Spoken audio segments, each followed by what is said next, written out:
చదువుతున్నప్పుడు కూడా ఆదికాండం నుండి మనము చదువుతున్నప్పుడు చాలా యుద్ధాలు మనకు కనిపిస్తూ ఉంటాయి. అబ్రహాము కాలంలో లోతు కుటుంబాలను చెరకు తీసుకెళ్ళినప్పుడు అప్పుడు ఈ అబ్రహాము గారు తన పనివారితో వెళ్ళి ఆ చెరలో నుండి అబ్రహాము గారు వారిని విడిపించినట్టుగా మనం చదువుతూ ఉంటాం.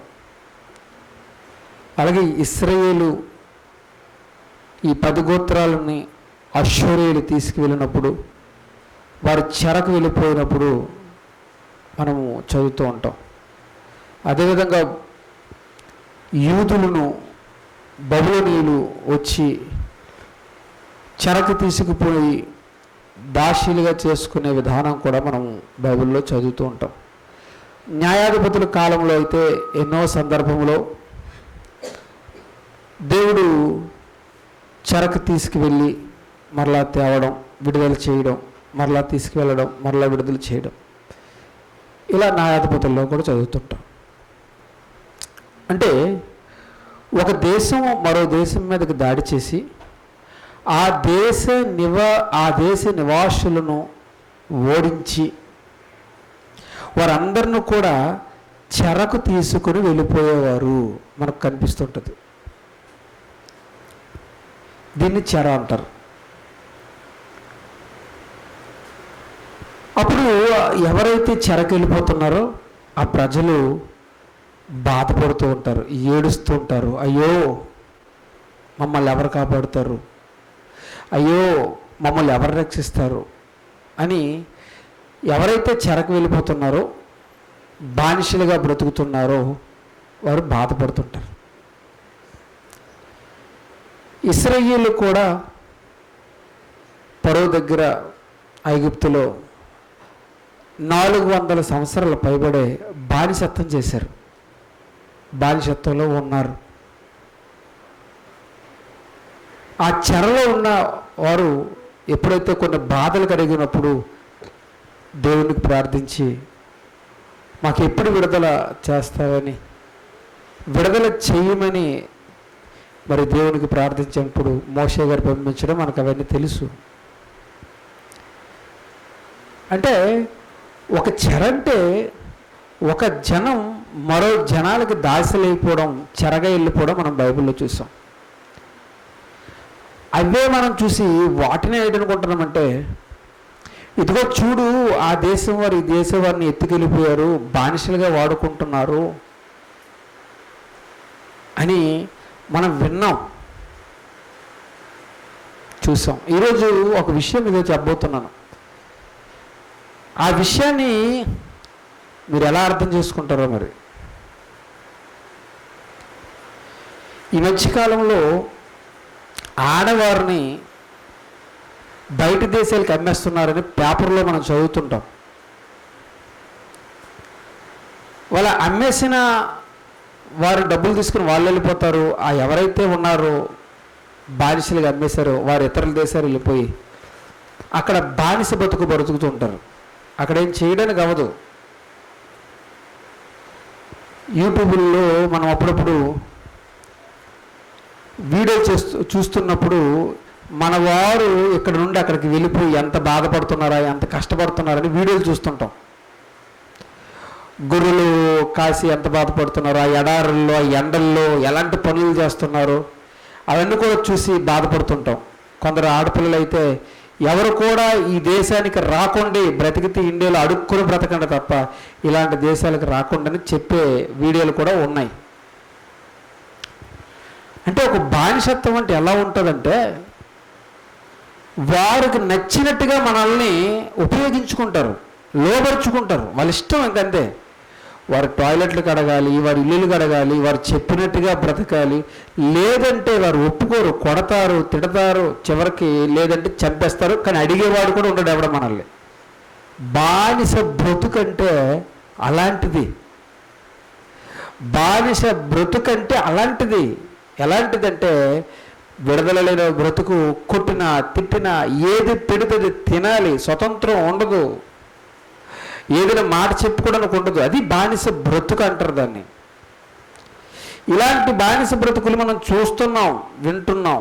కానీ అసలు ప్రజలు గుర్తించలేని ఒక బానిసత్వం ఉంది. కానీ దాన్ని ఎవరు గుర్తించలేకపోతున్నారు, దాన్ని ఎవరు తెలుసుకోలేకపోతున్నారు, ఎవరు అర్థం చేసుకోలేకపోతున్నారు. మరి అర్థం చేసుకోవాలంటే కొంచెం బలం కావాలి. బలం అంటే నీకు నీవుగా అర్థం అవ్వాలి, నీకు నీవుగా అర్థం అవ్వాలి. శరీరానికి రోగం వచ్చేప్పుడు మనకు అర్థమవుతుంది. శరీరానికి ఏదైనా ఒక రోగం వచ్చింది అనుకోండి, మనకు అర్థమవుతుంది. కానీ పాపమనే రోగము మనల్ని ఎంత బానిసత్వంలోకి తీసుకువెళ్తుందనే విషయం అర్థం కావట్లేదు. అది ఎంత డేంజర్ అనేది మనకు అర్థం కావట్లేదు. మనకే కాదు, చాలామందికి అర్థం కావట్లేదు. ఒకవేళ అర్థమైతే నేను ఇప్పుడు చెప్పే పదాలు మీరు ఎప్పుడైనా పలికారా లేదా అనే విషయాలు కొంచెం ఆలోచించండి. రోమిల్ రాసిన పత్రిక, రోమపత్రిక 7వ అధ్యాయము, రోమపత్రిక 7వ అధ్యాయము పౌలు గారు చెప్తున్న కొన్ని మాటలు. 18వ వచనం,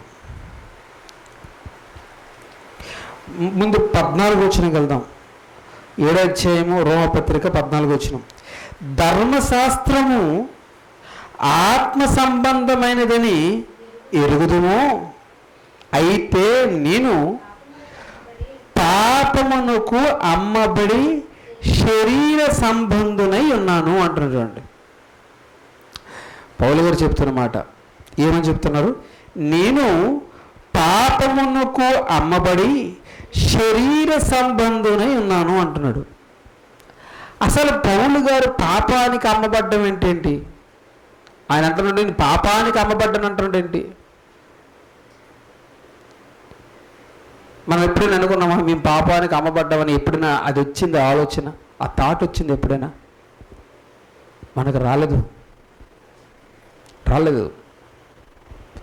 మరో మాట చదువుతాం. 18 వచనం. అనగా నా శరీరమందు మంచిది ఏది నివసింపదని ఎరుగుదును. పౌలు గారు నా శరీరమందు మంచిది ఏది నాకు కనిపించట్లేదు అంటున్నాడు. మేదేమన్నాడు? నేను పాపమునకు అమ్మబడి శరీర సంబంధనే ఉన్నాను అంటున్నాడు. అంటే శరీర సంబంధంగా ఉన్నవాడికి అసలు పాపము ఉందా లేదా, పాపానికి అమ్మబడ్డానా లేదనే విషయం తెలీదు. ఎలాగంటే తెలియదు అని అంటారా? ఏంటి, మత్తులో ఉన్నవాడిని, ఎవరైనా మందు తాగి మత్తులో ఉన్నవాడిని మీరు ఎప్పుడైనా ఎందుకు ఇలా తాగేసామని అడగండి. ఏమంటాడు తెలుసా? ఎవరు తాగారు, నువ్వా నేనా? నువ్వు తాగేసి నేను తాగానంటావా అని మనతో గొడవకు వస్తాడు. అంతేనా? ఎందుకు? మత్తులో ఉన్నాడు. మత్తులో ఉన్నప్పుడు మనం ఏదైనా ఒక మాట అంటే దానికి తిరిగి సమాధానం ఉంటుంది. అది ఉదయం లేచిన తర్వాత వెళ్ళి రాత్రి నువ్వు మత్తులో ఏం మాట్లాడావో నీకు గుర్తుందంటే ఏమంటాడు? నాకేం గుర్తులేదు. మరి రాత్రి మీ ఆవిడని గట్టి కొట్టేసావు, తిట్టావు, అడిగావు అనుకోండి, అయ్యో కొట్టనా తిట్టానా నాకు తెలియదే అంటుంటాడు. ఏదో మత్తులో అలా జరిగిపోయిందండి అంటుంటాడు. మత్తులో ఉన్నప్పుడు నువ్వు మత్తుగా ఉన్నావంటే నేనెప్పుడు మత్తుగా ఉన్నాను? నేనా? లేచిన తర్వాత ఎలా మాట్లాడతాడు? అసలు నాకు తెలియకుండా మొత్తము జరిగిపోయింది అన్నట్టుగా. ఈరోజు పాపములో ఉన్నంత కాలం పాపము నాలో ఉన్నది, నేను పాపానికి అమ్మబడ్డాననే విషయము తెలియకుండా అయిపోయింది. చూడండి ఎంత చిత్రం, చూడండి ఎంత చిత్రం చూడండి.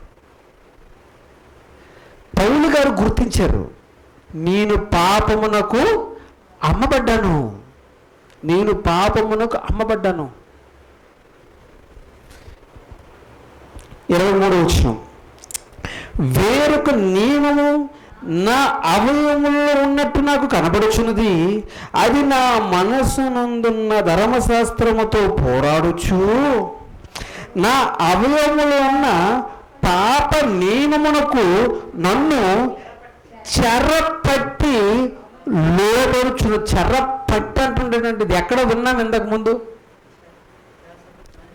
ఒక దేశం మరో దేశం మీదకి వెళ్ళి వారిని ఓడించి చెరపట్టి బానిసలుగా తీసుకువెళ్ళిపోతారు. ఒక మాట చదువుదాం. అది ఆదికాండం 34:29. ఆదికాండము 34:29. చెర అంటే ఏంటి తెలియదు. ఆదికాండం 34:29. ఇదిగో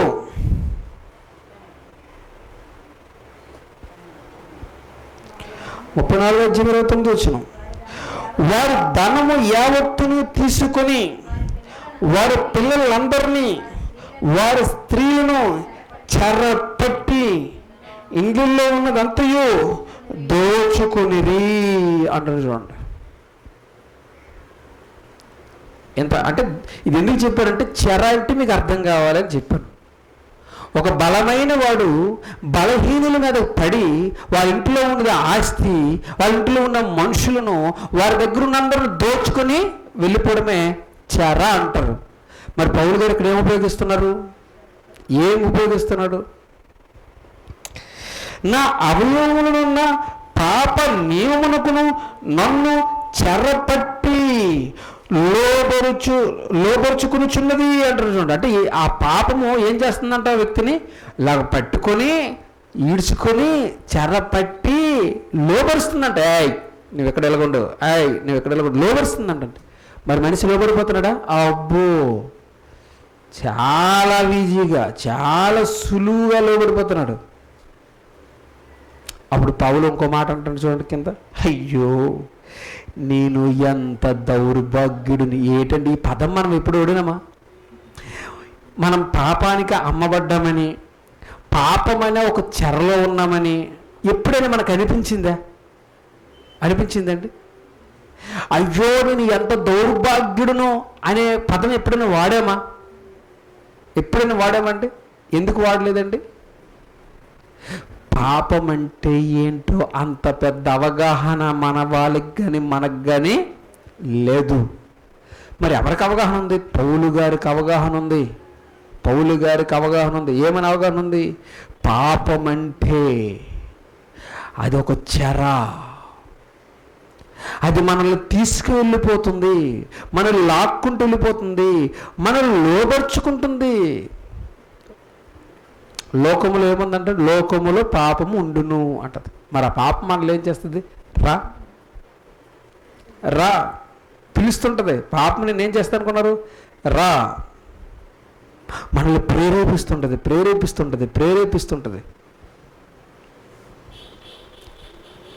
ఒక తమ్ముడు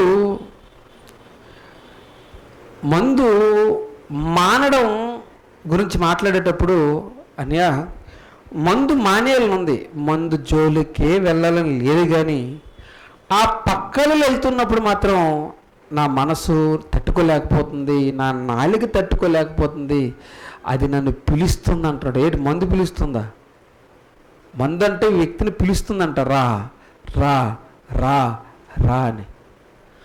ఒక అలవాటు మందుకు అయిపోతే రమ్మంటున్నప్పుడు పరుగులాడుతున్నారు చూడండి. అంటే ఎవరైనా బానిసత్వమే కదండి. ఒక వ్యక్తి యజమానుడు అయినప్పుడు యజమానుడు ఒక విషయం చెప్పినప్పుడు అది నువ్వు ఆ పని చేస్తావు. ఎందుకంటే నువ్వు బానిసవు కనుక, ఆయన యజమానుడు కనుక చెప్పిన పని నువ్వు చేస్తావు. అలాగంటే ఆ తమ్ముడులకు వెళ్ళిపోతుంటే ఆ మందు అంటారా రా అంటుందంట. అడిగి ఆ కోటర్లో ఉన్న మందు, రా ఎర్రగా ఉన్నాను రా, నేను నోట్లు వేసుకుంది కానీ రా, మంచి మత్తునిస్తాను రా, మైకాన్ని ఇస్తాను రా, సుఖాన్ని ఇస్తాను రా, రా రా అంటుందంటది. అప్పుడు తమ్ముడు వెళ్ళిపోతున్నాడంట, మానలేకపోతున్నాను అంటున్నాడు. అంటే అర్థం ఏంటి? నేను బానిసని. దేనికి బానిసని? మందుకు బానిసని కనుక బానిసత్వంలో ఉన్నాను. అది నన్ను ఏం చేస్తుంది? చెరపట్టుకొని తీసుకెళ్ళి లోబరుచుకుంటుంది.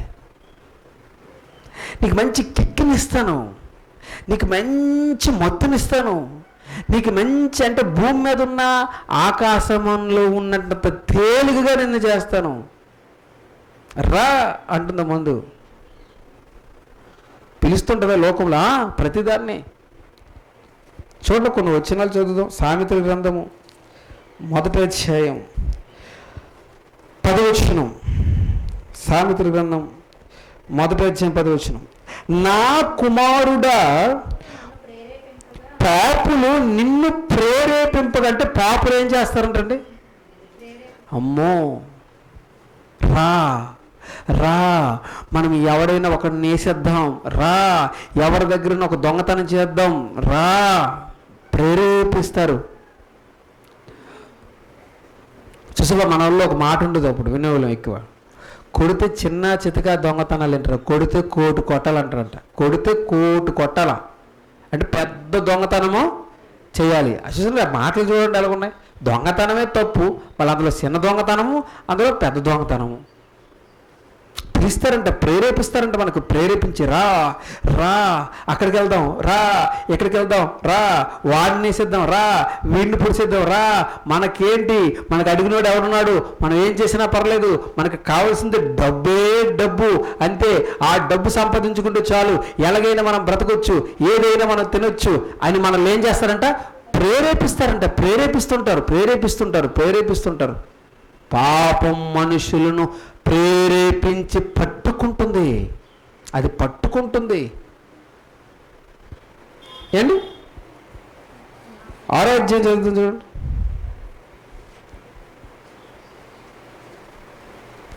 6వ అధ్యాయం 25 వచ్చింది చూడండి. 25 వచ్చిన 6వ అధ్యాయం. దాని చక్కదనమందు నీ హృదయములో ఆశపడకము. పాపముకు చాలా చక్కదనం ఉంటుంది. వ్యభిచారం అనేది పాపం, దానికి ఒక చక్కదనం ఉంటుంది. ఆ చక్కదనం నువ్వేం చేయకూడదు, ఆశపడకము. అది తన కనురెప్పలను చిలికించి నిన్ను లోపరుచుకుననీయకము. ఏం చేస్తుందంట? కళ్ళు చూపించి చిలికిస్తుందంట. రా రా రా రా పిలుస్తుంటుంది. నువ్వు రా రా రా. ఏంటండి? లోకములో పాపం ఉంది, ఆ పాపము నిన్ను ప్రేరేపిస్తూ నిన్ను పిలుస్తుంది. రా రా, నా చక్కదనం ఉంది, రా, చూడు నా అవయవాలు ఎలా ఉన్నారు, రా, చూడు ఈ మందు ఎలా ఉందో, రా, చూడు ఇక్కడ అత్యలు చేద్దాం, అరత్య చేద్దాం, రా, అబద్ధాలు ఆడుదాం, రా అని ప్రేరేపిస్తుందండి. ఏం ప్రేరేపిస్తుంది? మన అవయవాలను ప్రేరేపిస్తుంది. మన అవయవాలు అనగానే ఎన్ని అవయవాలు ఉన్నాయి? బయటకు కనిపించే అవయవాలు ఉన్నాయి, కనిపించని అవయవాలు ఉన్నాయి. కనిపించే అవయవాలు అంటే కాళ్ళు, చేతులు, కళ్ళు, నోరు, చెవులు, ఇవి ఉన్నాయి. కనిపించని అవయవాలు అంటే హృదయము, మనస్సు, మనస్సాక్షి, ఇవి ఉన్నాయి. ఈ అవయవాలను ప్రేరేపిస్తుంది. రా రా రా రా. పాపం మనిషిని పట్టుకుంటుంది.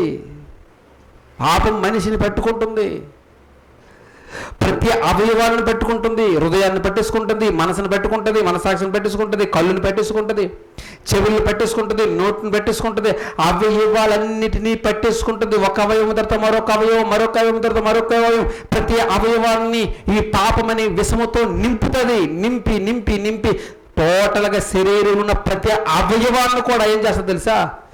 వైరస్ పంపిస్తుంది. పాపం అనే వైరస్ పంపించి మొత్తం పాపం చేసి పడేస్తుంది అంతే టోటల్గా. అవయవాల రోమపత్రిక 6వ అధ్యాయం, రోమిలకు రాసిన పత్రిక, రోమపత్రిక 6వ అధ్యాయం, 6వ అధ్యాయంలో 12వ వచనం చూడండి. ఏమన్నా 12వ వచనం. కాబట్టి శరీర దురాశలకు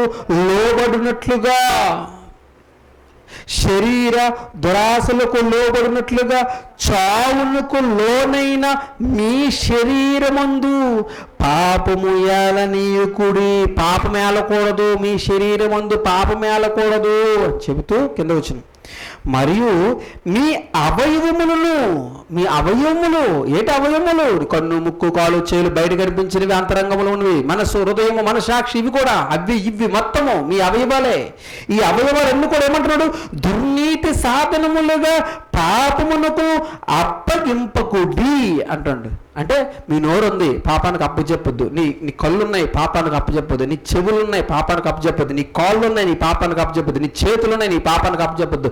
నీ మనసు ఉంది, నీ పాపానికి అప్పు చెప్పొద్దు. నీ హృదయం ఉంది, నీ పాపానికి అప్పు చెప్పొద్దని మీ అవయవములు పాపమునకు అప్పచెప్పకండి అని చెప్పాడు. చూడండి,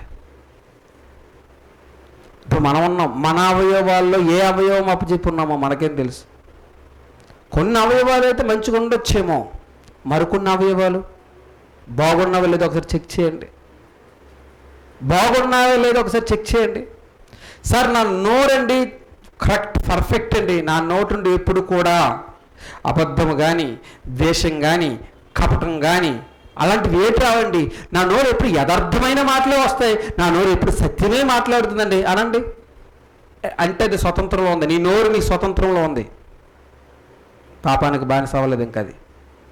నా చెవులండి చెడ్డ సమాచారం విందండి, సత్యమే వింటుందండి, చెడ్డ సమాచారం విందండి. నీ చెవుల్లో ఎప్పుడైనా ఉన్నాయా అంటే ఇది కూడా చక్కగా ఉందన్నమాట. ఈ కళ్ళు చెడ్డవి చూడదండి, చెడ్డవి అసలు చూడదు. ఫేస్బుక్లోను చెడ్డవి చూడదు, వాట్సాప్లోను చెడ్డవి చూడదు, యూట్యూబ్లోను చెడ్డవి చూడదు. నా కళ్ళు చూడదండి, నా కళ్ళు చూడదు.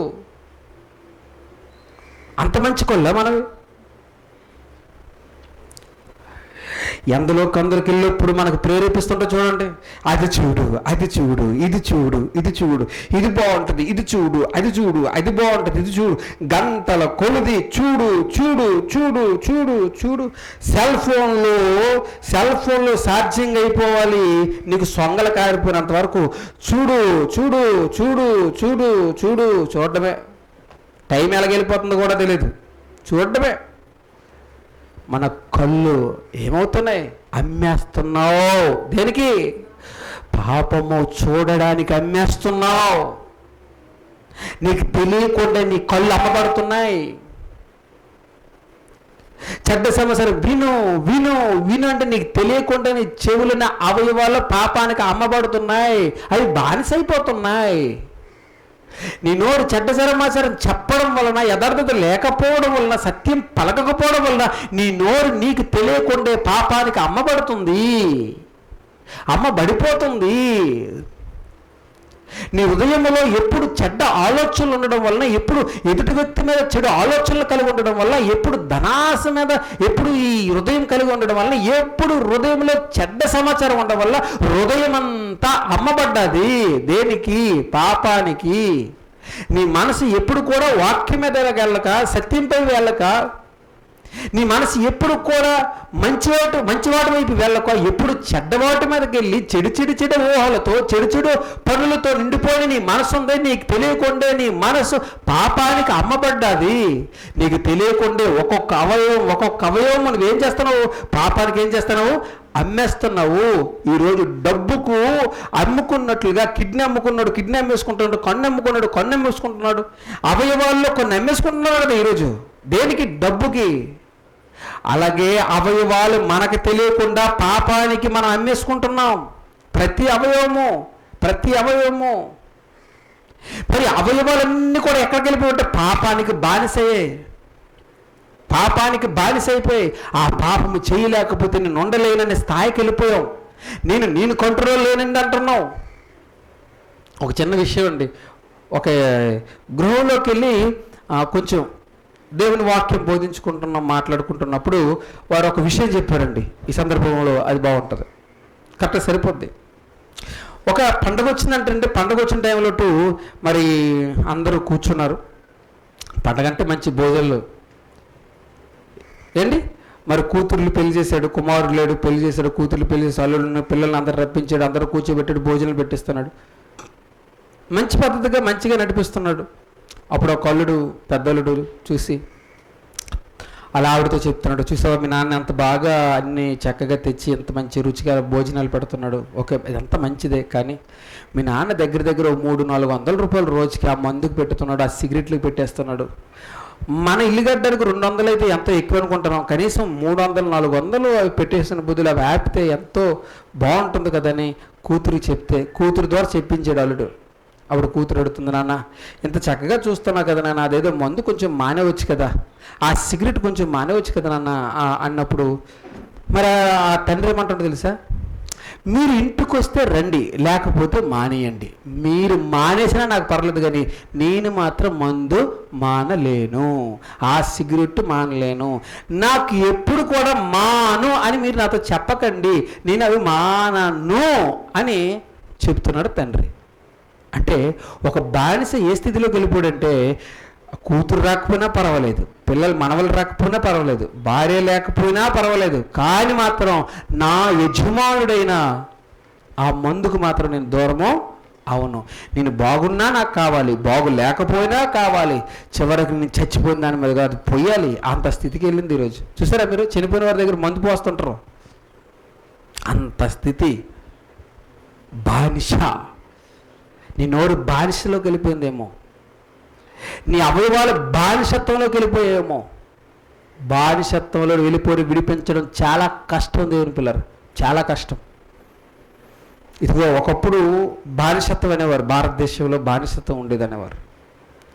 మరి బానిసత్వంలో ఉండిన మనల్ని స్వతంత్రం తేవడానికి యోధులు, వీరులు, గొప్పవారు ఏం చేశారో తెలుసా, వారు ప్రాణాలే పెట్టారు. దేనికి పెట్టారు? మనల్ని స్వతంత్రులుగా చేయడానికి. ఈరోజు నీకు స్వతంత్రం అంటే చిన్న చూపు అవ్వచ్చు, కానీ స్వతంత్రం తెచ్చే రోజు ఉన్నప్పుడు, వాడు తుపాకు గుళ్ళు కాలుస్తున్నప్పుడు సమరయోధులు, దేశభక్తులు ఈ దేశం కోసం గుండిచ్చారు, తుపాకు గుళ్ళకి గుండిచ్చేసేవారు. ఎంతోమంది చచ్చిపోయారు, ఎంతమంది తొక్కులాట్లు చచ్చిపోయిన వారు, ఎంతమంది మరి జైల్లో చచ్చిపోయిన వారు ఉన్నారు, ఎంతోమంది ఈ గెన్నెల కాలుపులు చనిపోయిన వారు ఉన్నారు, కత్తులతో నరుక్కున్నారు, ఎంతమంది కొట్టుకున్నారు, ఎంతమంది చావులైతే కానీ ఈ స్వతంత్రం రాలేదు కదండి. శరీర సంబంధమైన ఈ స్వతంత్రం రావడానికి ఎన్నో చావులు. మరి ఆత్మ సంబంధమైనది, పాప సంబంధమైనది బానిసత్వంలో నుండి విడుదల చేయాలంటే ప్రాణం పెడితే తప్ప బానిస బ్రతకడు. బానిసకి స్వతంత్రం రాదండి, స్వతంత్రం రాదు. ఇప్పుడు మీరు చెప్పండి, ఇలాంటి పాప బానిసత్వ అవయవాలన్నీ పాపానికి బానిస అయిపోతే అందులో నుండి ఎవరు మనల్ని విడిపిస్తారు చెప్పండి? ఎవరు విడిపిస్తారు మనల్ని చెప్పండి? ఒక్కసారి మన హృదయానికి ఆలోచనకు వస్తే భయం. ఎందుకంటే అది మనల్ని ఏం చేస్తుందంటే, పాపము మనల్ని పట్టుకుని లోబరుచుకుని ఈడ్చుకెళ్ళిపోతుంది. ఎక్కడికో తెలుసా? పాపానికి జీతం ఏంటంట? మరణం. అక్కడ తీసుకెళ్తుంది అది. పాపానికి జీతం మరణం. ఏ మరణం? శరీర సంబంధ మరణం కాదు, ఆత్మ సంబంధమైన మరణంలోకి మనల్ని తీసుకువెళ్ళిపోతుందండి. మనల్ని తీసుకువెళ్ళిపోతుంది. అర్థమవుతుందా? శరీర సంబంధమైన మరణం కొన్ని విషయాలు చెప్తే మీకు అర్థమవుతాయి.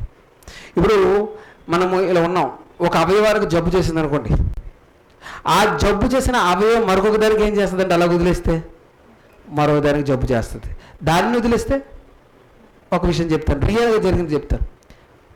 ఒక పేషెంట్ ఉన్నాడు, కాళ్ళు ఓసిపోతున్నాయి. ఓసిపోయిన తర్వాత ఇది ఏంటి టైగర్ బొమ్మ అక్కడ రాసేసారు, ఆ మందు రాయడం జరిగింది. తర్వాత కాళ్ళు ఇంకో ఓపించడం జరిగిపోతుంది. తర్వాత అక్కడ చిన్న బుడకల్లాగా వైట్గా చిన్న నీటి పుక్కుల్లాగా అయిపోయాయి. ఎక్కువ అయిపోయి ఆ చిన్న చిన్న కన్నాలు అయిపోయి నీరు కారిపోతుంది. మనము ఆర్ఎంపీ డాక్టర్ దగ్గర చెప్పిస్తే మామూలుగా కడిగేసి ఏదో పెట్టేసి వెళ్ళిపోతున్నాడు. డాక్టర్ దగ్గరికి తీసుకెళ్ళాం, పలాస్ తీసుకెళ్ళాం, చూపించినప్పుడు చూశారు, ఇదేం పర్లేదు అనుకుని ట్రీట్మెంట్ చేసి పంపించేశారు. కానీ రోజుకి ఆ బుడకలు ఎక్కువైపోతున్నాయి, తగ్గట్లేదు. అప్పుడు మరో డాక్టర్ దగ్గరికి తీసుకెళ్తే, ఇది వైరస్, దీన్ని కొయ్యాలి, ఆ మాసం తీయాలి, ఏదైతే కుళ్ళిపోతుందో ఆ మాసం కోసి తీయాలి అన్నారు. అలా అన్నప్పుడు సరే ఏదైతేనేముంది చేయాలనుకుని అన్నప్పుడు కాలు పట్టి అదంతా ఆ మాంసం అంతా అలా కోసేస్తున్నారు, అలా కోసి పడేస్తున్నారు అమ్మ. ఎక్కడెక్కడైతే ఆ మాంసము కుళ్ళిపోయినట్టుగా అయిపోయింది, ఆ కుళ్ళిపోయిన అంత కోస్తున్నారు, మొత్తం కోసి పడేస్తున్నారు. ఆపరేషన్ అంటే చేసినప్పుడు వాళ్ళు ఎంత భయపడారంటే ఇది వైరస్, ఇది అందరికి సోకోవచ్చని చాలా జాగ్రత్తలు తీసుకున్నారు. తర్వాత ఆ వైరస్ కోసిన తర్వాత ఏమైంది తెలుసా, అక్కడ నుండి అది ఎక్కడికి పాకిందంటే గుండెకి పాకిందండి. గుండు నుండి ఎక్కడ పాకిందంటే కంటికి పాకింది. కంటికి ఎప్పుడైతే పాకేసిందో అప్పుడు ఈమె తట్టుకోలేక కొట్టుకుంటుంది, తట్టుకోలేక కొట్టుకుంటుంది. అప్పుడు వెంటనే హాస్పిటల్కి తీసుకెళ్ళడానికి వ్యాన్ ఎక్కించి శ్రీకాకుళం తీసుకెళ్ళినప్పుడు అక్కడ డాక్టర్ చెప్తుండే ఈమె బ్రతికుతుంది అని నమ్మకము లేదు, మీరు దేవుని ప్రార్థన చేసుకోండి, కానీ మా ప్రయత్నమేమో చేస్తాము. వైరస్ అయితే మొత్తం సోకేసింది, వైరస్ ఏమైంది మొత్తం సోకేసింది అని చెప్పారు. ఇది ఎందుకు మీతో చెప్తున్నానంటే, ఒక దగ్గర ఒక అవయవానికి సోకిన ఈ వైరస్ నువ్వు అలాగుంటే మెల్లమెల్లగా నీ అవయవాలన్నీ కూడా సోకేస్తుంది. ఎలాగో మన శరీరంలో ఉన్న ఈ నోరు అవ్వచ్చు, చెవులు అవ్వచ్చు, కన్ను అవ్వచ్చు, మనసు అవ్వచ్చు, హృదయం అవ్వచ్చు, ఈ అవయవాలు ఏ అవయవమైనా పాపం అనే వైరస్ అందులోకి వెళ్ళిందనుకోండి, అది అక్కడ అలా ఉండదు.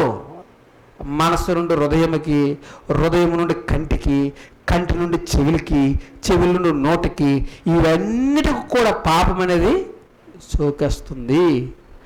వైరస్ ఎలాగైతే సోకి అవయవాలన్నీ పాడు చేసి ఎలాగైతే చంపేస్తుందో, పాపము కూడా ఏం చేస్తుందంటే వైరస్ ఇలాగ మొత్తం ఎక్కిపోయి చంపేస్తుంది. దేవుని పిల్లరా, చంపేస్తుంది, ఆత్మను చంపేస్తుంది. ఈ విషయం తెలుసుకున్న పౌలు గారు ఏమంటాడో తెలుసా, అయ్యో నేను ఎంత దౌర్భాగ్యుడిని, ఇట్టి మరణముకు లోనగు శరీరం నుండి నన్ను ఎవడు విడిపించాలా ఎందులో నుండి? విడిపించాలి. నువ్వు ఎందులో ఉన్నావు? పాపం అనే చెరలో ఉన్నావు. అందుకే నేనేం చేయాలి? విడిపించాలి. మరి తెలియట్లేదు, నీకు ఎలా తెలుస్తుంది? నువ్వు ఉన్నావే అందులో, బయటికి రా. బయటికి పాపం అనేదాన్ని బయటకు వస్తే ఆ పాపం అనేది ఏంటి నీకు అర్థం అయితే అప్పుడు నీకుందో లేదనేది అర్థము అవుతుంది. నువ్వు అందులోనే ములుగుతున్నావు, ఆ బురదలోనే దొరుకుతున్నావు. పంది ఎక్కడ దొరుకుతుందండి? బురదలోనే దొరుకుతుంది, కానీ బురదని నీకు తెలుసు, దానికి మాత్రం అది మంచి పరుపు, హాయిగా పడుకుని దొరుకుతుంటుంది అంతే. దాని పిల్లలు అది హాయిగా దొరుకుతుంటుంది. బురదమ్మ వచ్చేయమ్మా అంటే అది ఎక్కడ వస్తుంది? పాపము అనే బురదలో ఉన్నంత వరకు తెలియదంటండి, అలాగ అందులో దొరకడమే. కానీ పౌలు గారు ఆ విషయం తెలుసుకున్నాడు. పాపం అనేది ఒక చెరని, అది నన్ను లోబరుస్తుందని, అది నన్ను పట్టుకుని లాక్కుంటూ వెళ్తుందని, దాని జీవితం మరణమని, ఆ మరణములో ఎప్పుడు నా జీవితం పాడైపోతుందని ఆయన ఏమంటున్నాడు? అయ్యో నేను ఎంత దౌర్భాగ్యుడును, ఇట్టి మరణమునకు లోనగు శరీరం నుండి నన్ను ఎవడు విడిపించును. ఎప్పుడైనా సరే ఈ మాట పలికామంటే అది అర్థమైతే కదా మనం పలకడానికి, కానీ అది మనకు చెరలకు తీసుకెళ్ళిపోయి ఎంత శ్రమపరుస్తుంది. మన జీవితం ఈ కొద్ది కాలం అనుకునే ముగించేస్తుంది. అదొక చెర. మరి దీని నుండి విడుదల ఎలా అని అన్నప్పుడు పౌలు గారు అంటున్నాడు, మన ప్రభు అయిన యేసుక్రీస్తు ద్వారా దేవునికి కృతజ్ఞతాస్తుతులు చెల్లించుచున్నాను అంటున్నాడు. ఎందుకు చెల్లిస్తున్నాడంటే ఈ పాపానికి విడుదల ఎవరు ఈ భూమి మీద చేస్తారంటే యేసుక్రీస్తు. ఆయనే ఎందుకు చెయ్యాలి అంటే ఆయనే పాపం అనేది చెయ్యనివాడు, పాప రోగాన్ని అంటించుకోలేనివాడు, ఆత్మనే పాపానికి రోగం మందు కనిపెట్టేవారు. అందుకే ఈ పాపానికి విరుగుడు యేసుక్రీస్తు. చాలామంది అనుకుంటారు పాపం ఎలా పోద్దండి, పాపం ఎలా పోద్ది, ఏదో మనం చేసేస్తే వెళ్ళిపోద్దా, అంత ఈజీగా వెళ్ళిపోద్దా పాపము? అవదండి, అవదు. నేనేదో చేస్తే పాపం అయిపోతుందని, నేనేదో ధర్మకార్యం చేస్తే పాపం పోద్దా అనుకోకు. నువ్వు చేసిన పాపం ఎలా పోతుంది? నువ్వు చేసిన పాపం మనిషి క్షమించకూడదు, దేవుడు క్షమించాలి. మనిషి ఎదుటి తప్పు చేస్తే మనిషి క్షమించాలి. దేవుడు ఎదుటి నువ్వు తప్పు చేస్తే ఎవరు క్షమించాలి? దేవుడే నిన్ను క్షమించాలి. మరి నువ్వేదో ఆలోచించుకొని నేను ఇది చేస్తే నా పాపం పోద్దు, నేను అది చేస్తే నా పాపం పోద్దు, అల్లలా చేస్తే నా పాపం పోద్దు, నీ మట్టుకు నువ్వు ఆలోచించుకుంటే ఎలాగవుతుంది? నువ్వే పాపం చేసేసి, నువ్వే అన్ని చేసేసి నా పాపం మళ్ళీ నువ్వే ఎలాగైపోద్దని నువ్వే భ్రమలో ఉండి నువ్వే ఆలోచించుకొని పాపం చేస్తే ఇలా చేసేస్తే వెళ్ళిపోద్దా, అలా అక్కడ కానుక ఇచ్చేస్తే అయిపోద్ది అనుకుంటే ఎలాగైపోతుంది? నువ్వు అనుకో, నేను చచ్చిపోతానండి మరలా నేనే బతికిపోతానండి, మీరు అనుకోండి, అవుతుందా? నేనే చచ్చిపోతానండి మరలా నేనే బతికిపోతానండి, నువ్వు ఊహించుకో, అలాగవుతుందా? మరి అది అవ్వదు, అది బాగా తెలుసు. మరి పాపం అనేది నువ్వు చేసిన తర్వాత నేను పాపం చేసినా పర్లేదండి, అది వెళ్ళిపోద్దండి, ఏదో ధర్మకార్యం చేస్తే వెళ్ళిపోద్దండి, ఏదో పుణ్యకార్యం చేస్తే వెళ్ళిపోద్దండి, నువ్వు ఎలా అనుకుంటావు? నీ మట్టుకు నువ్వు ఎలా ఊహించుకుంటావు? అది అలా వెళ్ళేది కాదు కదా. అలా వెళ్తే ఇంకెందుకు? అన్నీ సూపరు. పాపం చేశాడు ఏదో ఒకటి చేశాడు, పాపం చేశాడు ఏదో ఒకటి చేశాడు, ఏదో కాలుకి ఇచ్చేస్తే పాపం పోద్ది అనుకుంటే ఎలాగవుతుంది? అవ్వదు. పాపము పోవాలి అంటే ప్రాణం పోవాలి, స్వతంత్రం రావాలంటే ప్రాణాలు పెట్టాలి. పాపం అనే బానిసత్వం నుండి మనకు కూడా స్వతంత్రం రావాలంటే ప్రాణమే పెట్టాలి. ఆ ప్రాణం ఎలా పెట్టాలి? పాపము చేసి పెట్టడం కాదు, పాపము చెయ్యక పెట్టాలి. అది యేసుక్రీస్తు పెట్టారంటే ఆయన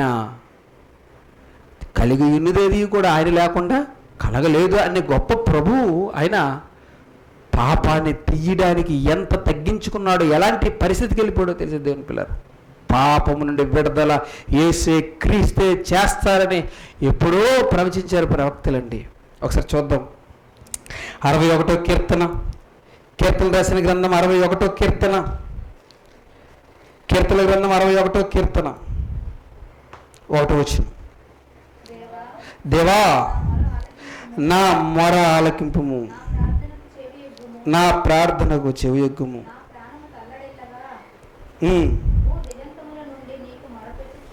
61వ అధ్యాయము యెషయా గ్రంథము, యెషయా గ్రంథము 61వ అధ్యాయము 1వ వచనం. ప్రభువుకు యెహోవా ఆత్మ నా మీదకు వచ్చిన్నది. ఇది ఎవరి గురించి రాయబడింది మీరు చెప్పాలి.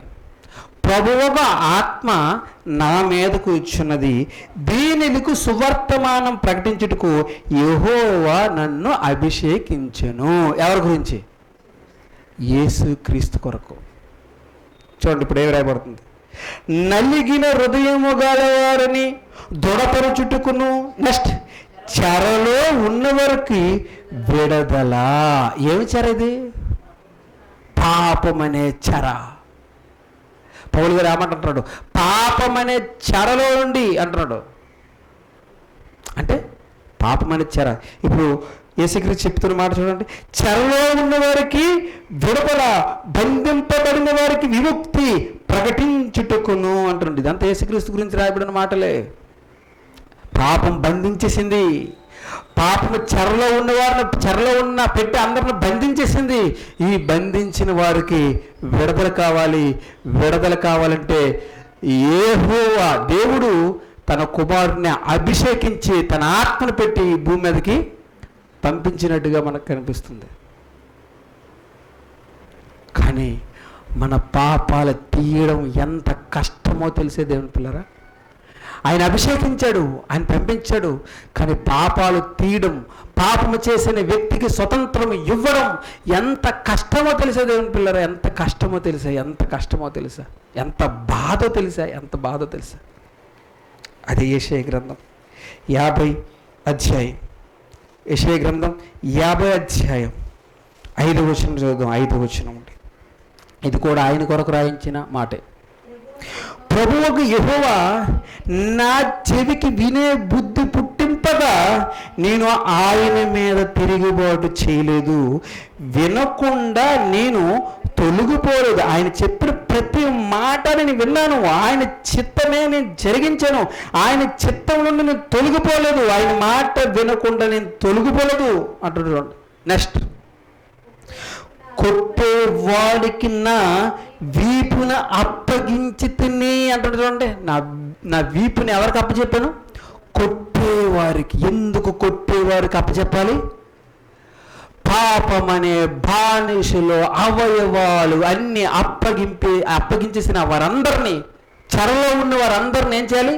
విడుదల చేయాలి, విడిపించాలి. విడిపించాలంటే క్రీస్తు నలగాలి, పరిశుద్ధుడిగా బ్రతకాలి. ఎంత మంచి పదాలు, మాటలండి. ఏమంటుండండి? కొట్టేవారికి నా వీపును అప్పగించుకుని, వెంట్రుకలు పెరికివేయే వారికి నా చంపలు అప్పగించుకుని. చంపలు అప్పగించడంటండి. ఎక్కడొకటి ఎక్కడొకటి ఎక్కడొకటి ఎక్కడొకటి. ఎందుకు అప్పచెప్పాడు? మానవ లోకములో పాపం అనే బానిస సంఖ్యల్లో ఉండిపోయిన మన కోసం అప్పచెప్పాడండి. అప్పచెప్పాడు. ఈ చంప ఆ చంప, ఈ చంప ఆ చంప చూపెడుతున్నాడండి. ఎవరి కోసం? నువ్వు పరిశుద్ధుడిగా ఉండాలని, నువ్వు పరలోకం వెళ్ళాలని, నువ్వు పాపానికి బానిసగా ఉండకూడదని, పాపం అనే బానిసల నుండి నువ్వు బయటికి రావాలని, ఆ పాపములో నువ్వు ఉంటే నిత్య నరకం అనే మరణములో ఉంటావని, ఆ మరణం నుండి ఎలాగైనా నిన్ను తప్పించాలని తన తానే తగ్గించుకున్నాడు. ఎందుకు ఆ చెంప దెబ్బలు? ఎందుకు ఆ బీపు మీద దెబ్బలు? ఎందుకు ఆ బీపు దున్నబడ్డది?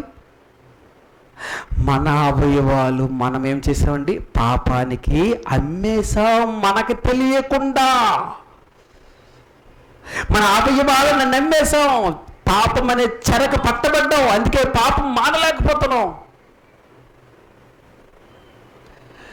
ఆత్మ విషయంలో, పాపంలో మనం చెడిపోయాం. ఈ చెడిపోయిన ఈ ఆత్మలన్నింటినీ, ఆ పాపం అనే బానిసతను విడిపించుటకు దైవ కుమారుడు, దైవ సుతుడు భూమి మీదకి వచ్చిన ఆయన, తండ్రి మాటలు, తండ్రి చిత్తం పెట్టుకున్న ఆయన తన చంపలు ఇచ్చాడండి. తన చంపలు ఇచ్చేశాడు. ఇటు చెంప అటు చెంప, బీపీ ఇచ్చేశాడు. దునండి. ఎందుకు? మన కోసం. ఇంకా రాయబడి మాటలు చూడండి. ఉమ్మి వెయ్యే వారికి, అవమానపరిచే వారికి నా ముఖము దాచుకొనలేదు. ఎవరైనా అవమానపరుస్తున్నప్పుడు నా ముఖం దాచుకోలేదు. ఉమ్మి వేసిన వాడికి నా ముఖం దాచుకోలేదు. ఏమంటున్నాడండి? పాపము చేసిన వాళ్ళు మనం, సిగ్గుపడవలసింది మనం. కానీ మనము సిగ్గుపడి పాపం చేయవలసిన పాపాలన్నీ ఆయన ముఖం మీద పడుతున్నాయి, ఆయన బీపీ మీద పడుతున్నాయి, ఆయన చంపల మీద పడుతుంది. ఎందుకు బాధ? తన పిల్లలను తాను రక్షించుకోవాలని తండ్రి కోరికది. ఆ తండ్రి కోరిక నెరవేర్చడానికి క్రీస్తు తన శరీరము అప్పచెప్తున్నాడు, విడుదల చేయడానికి. విడుదల ఏమంటు చూడండి. ఉమ్మి వేసే వారికి, అవమానపరిచే వారికి నా ముఖమును దాచుకొనలేదు. ప్రభువు యెహోవా నాకు సహాయం చేయవాడు గనుక నేను సిగ్గుపడలేదు. ఈరోజు ఆయన గురించి చెప్పడానికి నువ్వు సిగ్గుపడుతున్నావేటో ఏమో తెలియదు, కానీ నువ్వు ఆయన గురించి చెప్పడానికి నీ ముఖం చిన్నబూసుకొని సిగ్గుపడతావేమో, కానీ ఆయన మాటలు చెప్పడానికి, ఆయన కొరకు నువ్వు ముఖాన్ని కిందకి దించుకుంటున్నావేమో, కానీ ఆయన నీ కోసం, నీ పాపము నుండి విడుదల చేయడం కోసం ఆయన మాత్రం సిగ్గుపడలేదు. ఆయన సిగ్గుపడలేదు. సిగ్గుపడకుండా తన ముఖాన్ని ఏం చేసుకున్నాడండి? నా ముఖమును చెకుముకు రాతి వలె చేసుకుంటున్న, ఒక రాతిలాగా చేసుకున్నాడంటే రానే ఎంత అవమానం వస్తుందండి. ఒక చెకుముకు రాతి వలె. ఎవరు పరిశుద్ధులు అవ్వాలని, ఎవరు పరలోకానికి వెళ్ళాలని, ఎవరు తండ్రి పక్కన ఉండాలని కోరిక యేసుక్రీస్తుకి. ఎంత ఎంత ప్రేమించాడండి, ఎంత ప్రేమించాడు మనల్ని. భూమి మీద పుట్టిన ప్రతి మనిషి, పాపములో పడిన ప్రతి మనిషి, పాపానికి బానిసైపోయిన ప్రతి మనిషి కోసం తన చెంపలు, తన బీపీ, తన శరీరం, చివరికి తన ముఖం ఒక రాతిలాగా చేసుకుని కఠిన మనిషిలాగా నిలబడిపోడండి యేసుక్రీస్తు వారు. నువ్వు ఎప్పుడైనా పాపము చెయ్యాలంటే ఒక్కసారి నువ్వు ఈ మాటలు గుర్తెచ్చుకోవాలి. నా యేసు బీపు దున్నపడ్డది, నా యేసు ముఖం చెంప దెబ్బలతో పగలబడ్డది. నా యేసు ముఖం సిగ్గుపడలేదు. నా యేసు నా కోసం చిక్కుముక్కు రాత్రి వల్ల చేసుకున్నాడు. తన ముఖము నా కోసం తన ముఖం చేసుకున్నాడు. సిగ్గుపడవలసింది నేను కదా. ఆయన సిగ్గుపడకుండా. ఎందుకంటే నేను సిగ్గుపడకుండా ఉండాలి. ఎందుకు నేను సిగ్గుపడాలి? పాపం నేను చేశాను కాబట్టి నేను సిగ్గుపడాలి, నా ముఖం దింపుకోవాలి. కానీ నన్ను విడుదల చేయుటకు, నన్ను చెరలో నుండి బయటికి తీయుటకు, రక్షించుటకు ఆయన సిగ్గుపడలేదంటండి. ఆయన సిగ్గుపడలేదు. కానీ ఈరోజు ఆయన కొరకు చెప్పడానికి నువ్వు సిగ్గుపడుతున్నావు, నేను సిగ్గుపడుతున్నావు, అందరూ సిగ్గుపడుతున్నావు. ఆయన మన కొరకు బాధ అయినా పడ్డాడు, మన కొరకు కష్టమైన పడ్డాడు, మన కొరకు శ్రమ అయినా పడ్డాడు. ఆయన కొరకు మనం ఏం పడుతున్నాం దేవుని పిల్లరా? పాపం ఎప్పుడైనా గుర్తించావా? ఎంత బానిసత్వమో, ఎంత బానిసత్వం. కనుక నీ అవయవాల్లో ఏ అవయవం నువ్వు అమ్మేశావు పాపానికి? ఏ అవయవం అమ్మేశావు? గుర్తుంచుకో. హృదయం అమ్మేశావా? నీ మనసును అమ్మేశావా? నీ కంటిని అమ్మేశావా? నీ చెవులు అమ్మేశావా? నీ నోటిని అమ్మేశావా? దేన్ని నమ్మేశావు? బానిసత్వంకు, పాపం అనే బానిసత్వానికి ఏ అవయవం అమ్మేశావు? ఆలోచించు. ఒకవేళ ఏ అవయవమైకైనా బానిసత్వంగా నువ్వు అప్పచెప్తే అవయవాలన్నీ కూడా ఒకరోజు చెడిపోతాయి.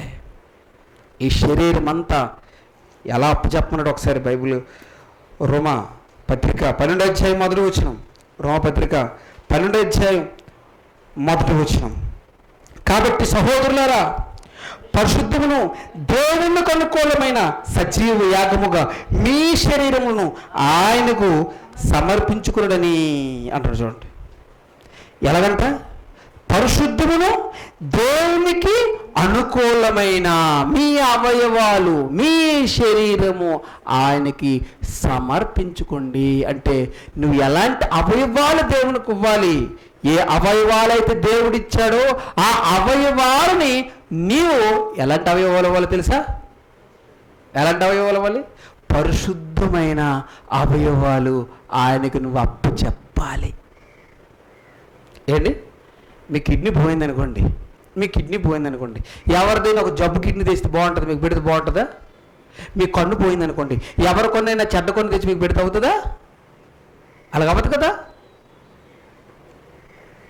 దేవునికి నీ అవయవాలు ఇవ్వాలి. ఎలాగా? పరిశుద్ధమైన అవయవాలు ఇవ్వాలి.